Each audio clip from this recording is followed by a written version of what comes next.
Scotiabank is warning the U.S. that the Federal Reserve's fight against record levels of inflation will spark a recession. That's right. And Americans seem to agree. A CNBC poll reveals 81% of adults say they think the economy is likely to experience a recession this year. Inflation is at its highest level in 40 years. Supply and demand issues are plaguing the wallets of Americans. And earlier today, Treasury Secretary Janet Yellen warned Congress of the economic consequences of the conflict in Ukraine. Russia's actions, including the atrocities committed against the innocent Ukrainians in Bucha, are reprehensible, represent an unacceptable affront to the rules-based global order, and will have enormous economic repercussions in Ukraine and beyond.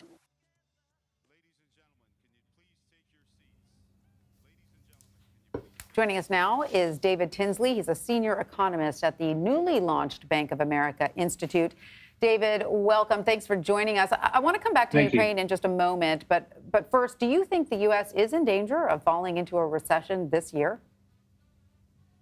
Well, the report we published today on consumers is, I'd say, good news with a side of caution. So the good news in March is that consumers had good momentum. Our card spending data showed it up 11%. There's still a lot of follow through from the return to leisure, airline spending up 91% in our data over the year to March. So I wouldn't myself be too pessimistic right now. I mean, there are some caveats in the data that we can discuss more. Well, speaking of consumer spending, the Bank of America Institute has new data on it and about what consumers spent in March. What are some of the key findings as to what people are actually spending their money on? Well, like I say, they're spending it on leisure, restaurants. There's still, in a sense, that return, that coming back from the Omicron wave in the data. I think what we're also seeing, of course, is people spending more on gasoline and more on food.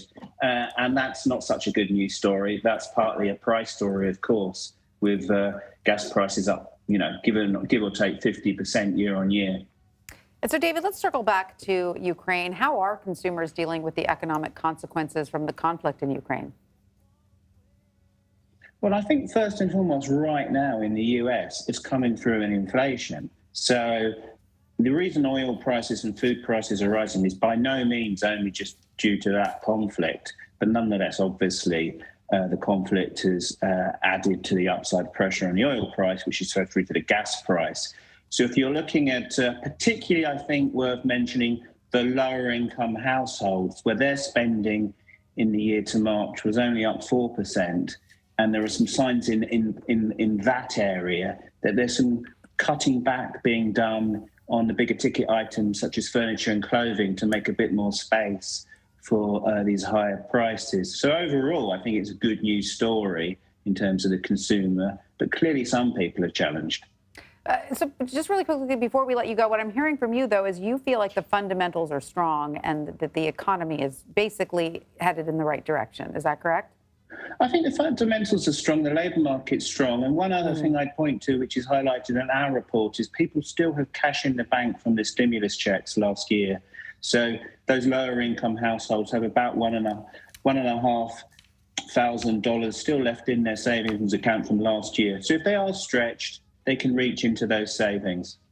All right. David Tinsley of the Bank of America Institute. Thanks so much.